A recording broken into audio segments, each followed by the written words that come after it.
Olá a todos, sejam bem-vindos ao programa Vale Soluções. Nesse início de 2019, hoje a gente começa o programa falando sobre atividade esportiva que movimenta muita coisa no nosso país e sempre uma grande expectativa por parte da população quando falamos sobretudo sobre futebol. Eu convidei para esse primeiro programa do ano o Paulo Hernandes Souto, que é do Rio de Janeiro, ele que foi executivo da NARC, é empresário em marketing esportivo e vai nos contar um pouco da sua experiência e também das suas ideias voltados para o futebol e no esporte no Brasil. Paulo, satisfação tê-lo aqui.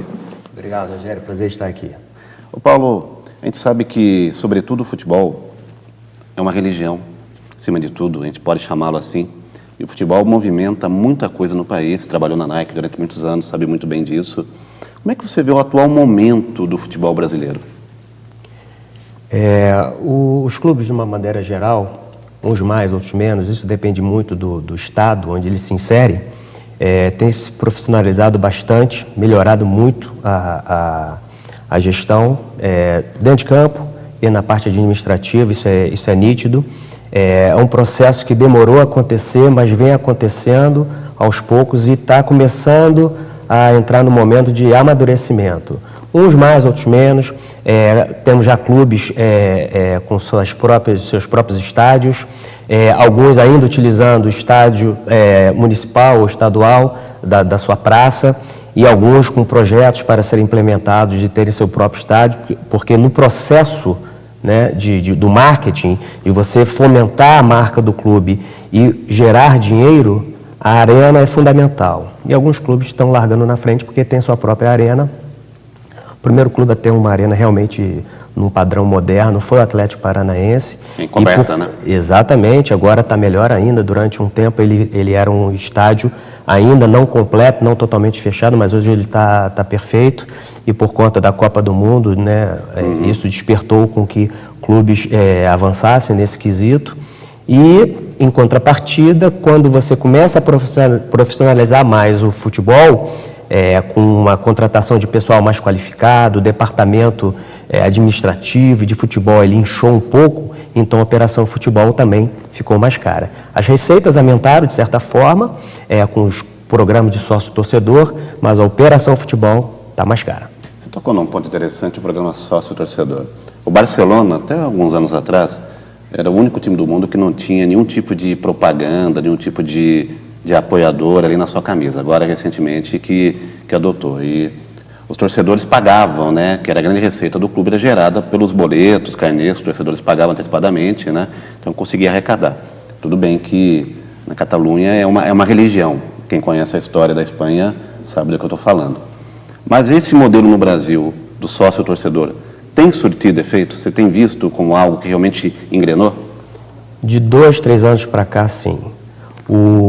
Quando eu falo que o futebol, a operação futebol ficou mais cara, não é diferente na Europa, muito pelo contrário, você tem números aí absurdos. E alguns clubes que geram muita receita, eles têm dívida alta também, entendeu?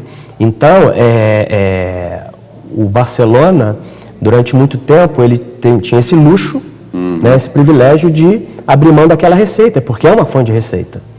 E precisou amadurecer essa ideia internamente, porque havia uma demanda de empresas querendo estar ali na camisa do Barcelona, que é uma camisa pesada, fortíssima. Então,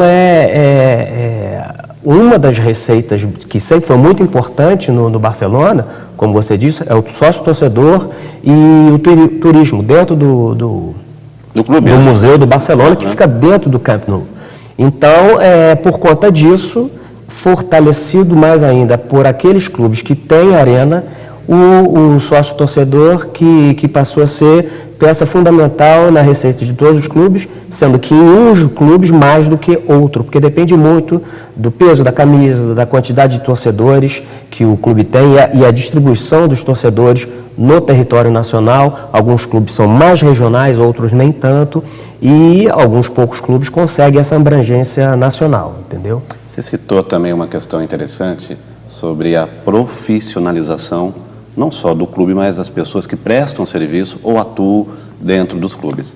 Recentemente, no episódio da Libertadores envolvendo Santos, que o Carlos Sanches, o uruguaio, teve aquele problema da edição que ele jogou pelo River, que acabou sendo escalado e o time perdeu, aquela situação toda, o Cuca veio a público e deu uma entrevista falando que era lamentável e que o Santos deveria, naquele setor, se profissionalizar. Os dirigentes, logicamente, não gostaram, mas é a grande realidade. Que, estou citando o Santos como exemplo recente, mas existem outros clubes também, mas ali é uma prova de que faltam profissionais. A pessoa está lá para fazer só aquilo e não consegue fazer bem feito, não é? Profissionalizar não significa passar a pagar salário, não. É encontrar o indivíduo que exerça bem aquela função importante na engrenagem de um clube e remunerá-lo bem para que ele faça bem, foque naquilo que ele se propõe a fazer, é pago para isso. Então, foi uma falha pessoal. Eu conheço pouco desse problema, eu sei, foi noticiado, agora eu não tenho a informação detalhada do que realmente aconteceu, porque o que foi noticiado é o que eu sei, mas me parece que foi uma falha do mas eu indivíduo. Eu cito isso, Paulo, porque assim, a impressão que nos passa é que alguns clubes, estou citando o Santos, que o Santos revelou inúmeros jogadores, né? Nossa, camisa pesadíssima. E o Santos era para estar muito mais além do que está hoje, né? A impressão do Santos é assim, elege lá o dono do bar para administrar o clube. Como outros clubes do Brasil, né? No passado foi muito assim, Rogério. Foi muito assim e hoje em dia cada vez menos. Isso tem sido visto. Agora, existem alguns clubes ainda que este viés político dentro da gestão do clube atrapalha muito. A política dentro do clube de futebol atrapalha muito. Isso é indiscutível. E aí vai acabando o quê? Refletindo no desempenho da equipe, não é? Uma série de fatores que acabam afastando torcedores do estádio também. Uma coisa que eu queria te perguntar, nesse tempo seu de Nike, você lidou muito com marketing, a Nike, uma marca fortíssima.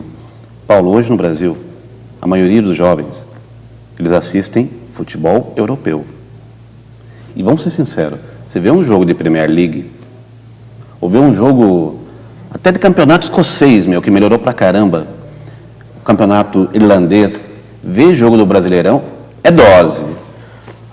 Olha só, vamos falar dos países da América do Sul. Todos os campeonatos dos países aqui da América do Sul estão enfraquecidos.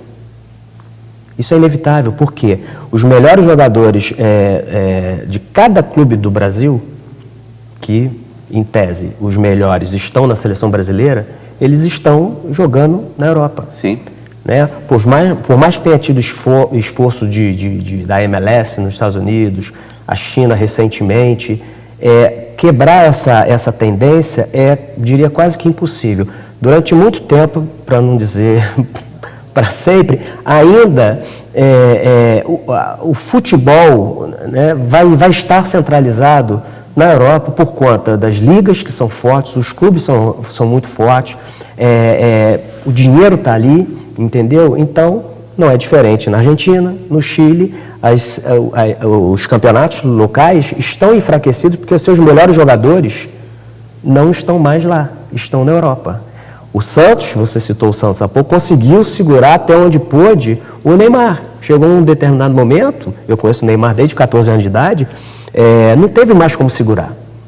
Ele foi para o Barcelona, um dos maiores clubes do mundo, entendeu? Então, uma tendência, o êxodo dos países formadores, os países aqui da América do Sul, é inevitável. E alguns nem passam por aqui. Vou chamar o primeiro intervalo, Paulo, na sequência a gente volta para falar sobre essa questão, falando um pouco sobre os atletas que saem muito cedo do Brasil e vão jogar no exterior. Nós voltamos em instantes com Vale Soluções.